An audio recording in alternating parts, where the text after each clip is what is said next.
साथ संगत जी कृपा करके सभी प्रेम से कहिए धन निरंकार जी। साथ संगत जी, इंसान जीवन भर शांति ढूंढता है, लेकिन क्या आपने कभी ध्यान दिया है कि हमारे सबसे बड़ी अशांति बाहर से नहीं बल्कि हमारे ही अपने मुख से पैदा होती है। साथ संगत जी, कबीर साहब जी ने इस स्थिति को कितनी गहराई से समझाते हुए कहा था कि वाणी तो अनमोल है, जो कोई जाने बोल, तराजू तोल कर तब मुख बाहर खोल। साथ संगत जी, यह जो हमारे शब्द है ना, यह बहुत अनमोल होते हैं। जब भी हम कुछ बोले तो पहले अपने हृदय के तराजू पर तोल के कि हमारे इन शब्दों से सामने वाले को खुशी मिलेगी या फिर किसी का दिल दुखेगा। लेकिन आज हमारी आदत क्या हो गई है साथ संगत जी, जहां हम खामोश रहना था वहां हम खोल देते हैं। सच्चाई यह है कि मौन शब्दों से कहीं ज्यादा प्रभावशाली होता है, और जो व्यक्ति अपने मन और शब्दों पर नियंत्रण पा लेता है उसके जीवन में आधी परेशानी तो ऐसे ही खत्म हो जाती है। साथ संगत जी, कबीर साहब जी ने जीवन की 10 ऐसी परिस्थितियां बताई है जहां मौन रहना ही सबसे बड़ा ज्ञान होता है। आइए जानते हैं साथ संगत जी संतों, वह 10 ऐसी कौन सा स्थान है जहां पर इंसान को हमेशा खामोश रहना चाहिए। पहला स्थान है जब कोई निंदा करे। साथ संगत जी, सबसे पहले परिस्थितियां वह है जब कोई आपकी आलोचना करे, आपकी निंदा करे। जब कोई हमें बुरा कहता है तो साथ संगत जी हम तुरंत भड़क जाते हैं, लेकिन कबीर साहब जी कहते हैं कि आलोचना तो हमारे लिए एक दर्पण के समान है। यदि तुम गुस्से में आकर जवाब दोगे तो समझो तुमने यह दर्पण ही तोड़ दिया है। यदि कोई तुम्हें तुम्हारी कमी बता रहा है और तुमने उसे पलट कर कुछ कह दिया तो भविष्य में कोई तुम्हें तुम्हारी कमी नहीं बताएगा और तुम कभी खुद को सुधार नहीं पाओगे। साथ संगत जी, महात्मा बुद्ध कहते हैं कि आपसे कोई अपशब्द कहे तो उसे एक उपहार की तरह समझो। यदि तुम वह उपहार ग्रहण ही नहीं करोगे तो वह अपशब्द उसी के पास रह जाएगा जिसने वह कहे थे। इसलिए कबीर साहब जी कहते हैं कि गाली से सब उपजे, कलह कष्ट और नीच है। हार चले सो संत है, लाग मरे सो नीच। जो बहसबाजी में पकड़कर कलह करता है वह अपना ही नुकसान करता है साथ संगत जी, लेकिन जो हाथ जोड़कर मौन रहकर वहां से चला जाता है वही सच्चा संत कहलाता है। जब हम मौन रहते हैं तो साथ संगत जी, तो सामने वाले के मन का दूषित मटका अपने आप ही खाली हो जाता है। दूसरा स्थान है जब कोई व्यर्थ में बहस करे। साथ संगत जी, इसी निंदा से जन्म लेती है इंसान की दूसरी सबसे बड़ी उलझन, बहस। इसलिए दूसरा स्थान जब कोई तुमसे बहस करे तब मौन हो जाना चाहिए।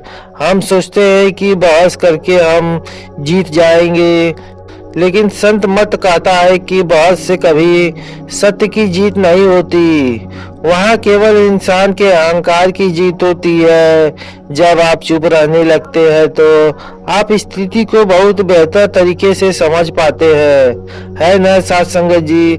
जो व्यक्ति आपसे बहस कर रहा है, अगर आप शांत हो जाते हैं तो कुछ देर बड़बड़ाएगा और खुद ही थक कर चला जाएगा, लेकिन यदि आपने प्रतिक्रिया दी तो बात और बिगड़ेगी। कबीर साहब जी इस अवस्था को समझाते हुए कहते हैं कि यह वाद विवाद केवल एक जहर है। सच्चा भक्त वही होता है जो मौन ग्रहण करे। गुस्से में व्यक्ति की बुद्धि भ्रष्ट हो जाती है साथ संगत जी, उसे सही गलत का ज्ञान नहीं होता। रामायण काल में सीता स्वयंवर में जब शिव धनुष टूटा तो भगवान परशुराम अत्यंत क्रोधित होकर आए थे। लक्ष्मण जी ने उनसे क्रोध में जवाब तीखे शब्दों से दिया था, जिससे क्रोध की अग्नि और भड़क उठी। लेकिन उस भयंकर तूफान में साथ संगत जी, श्री राम बिल्कुल मौन, शांत और विनम्र खड़े रहे।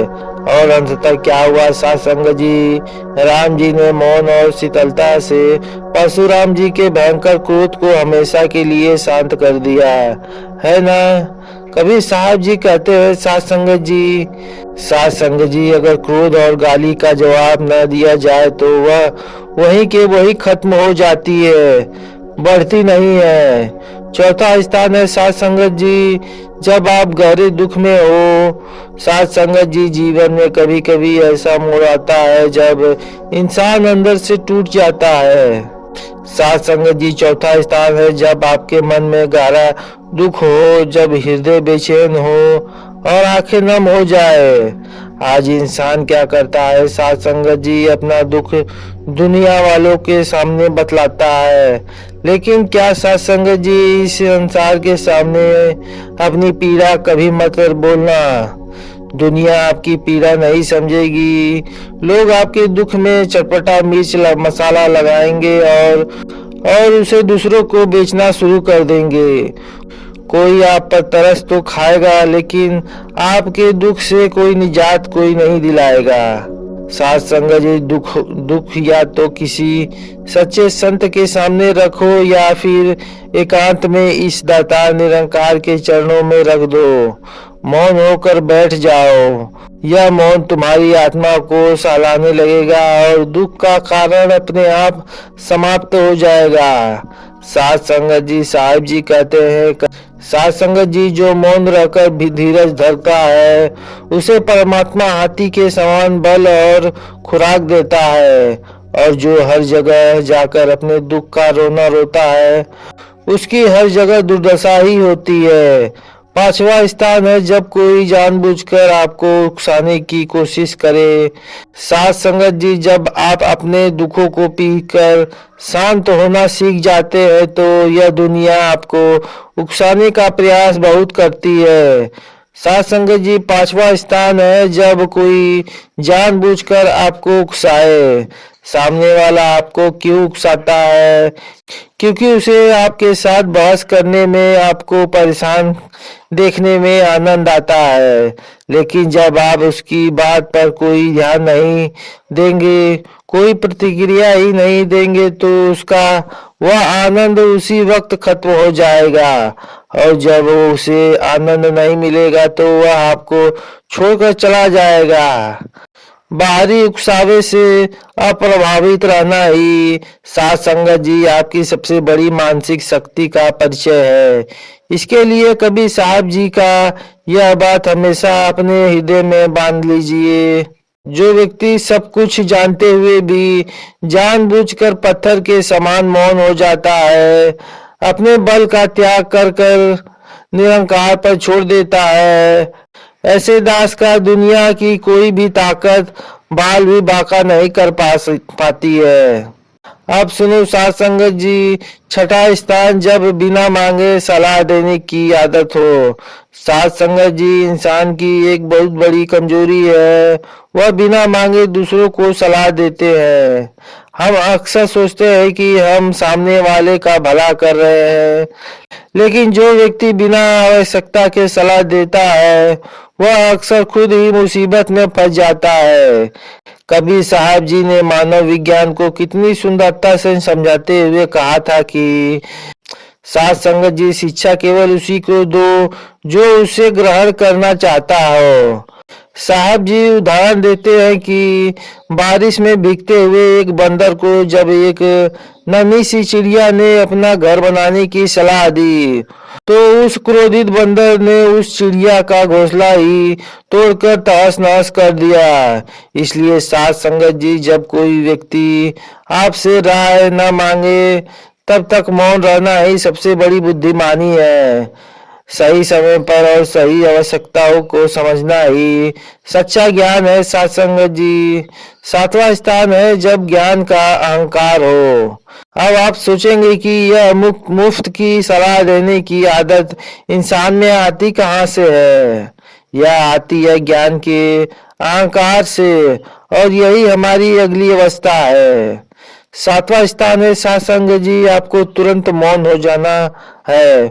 वह है जब आपके अपने ज्ञान पर घमंड होने लगे। साथ संगत जी सच्चा ज्ञान तो वह है जो इंसान को विनम्र प्रदान करे, है न? ज्ञान जब अहंकार से मुक्त होता है तभी वह दूसरों के लिए प्रकाश बनता है। लेकिन अगर हम अपने ज्ञान का दिखावा करने लगे तो वह ज्ञान खोखला हो जाता है। अब रामायण काल में रावण का ही उदाहरण ले लीजिए। रावण चारों वेदों का प्रचंड पंडित था, 6 शास्त्र और 18 पुराणों का ज्ञाता था। लेकिन उसके बाद भी क्या हुआ, केवल अहंकार और घमंड के कारण उसका वही ज्ञान सात संगत जी उसका सबसे बड़ा शत्रु बन गया है। जो अपने ज्ञान पर घमंड करता है उसके ज्ञान के मटके पर अहंकार का ढक्कन लग जाता है और वह कुछ नया नहीं सीख पाता है। कबीर साहब जी ने इस अहंकार पर चोट करते हुए कहा था कि जब मैं था तब हरि नहीं, अब हरि है मैं नहीं। जहां मैं यानी कि अहंकार का शोर है सात संगत जी, वहां इस दातार निरंकार का वास तो नहीं हो सकता। इसलिए जब भी ज्ञान का घमंड टकराए, मौन होकर विनम्र बन जाओ।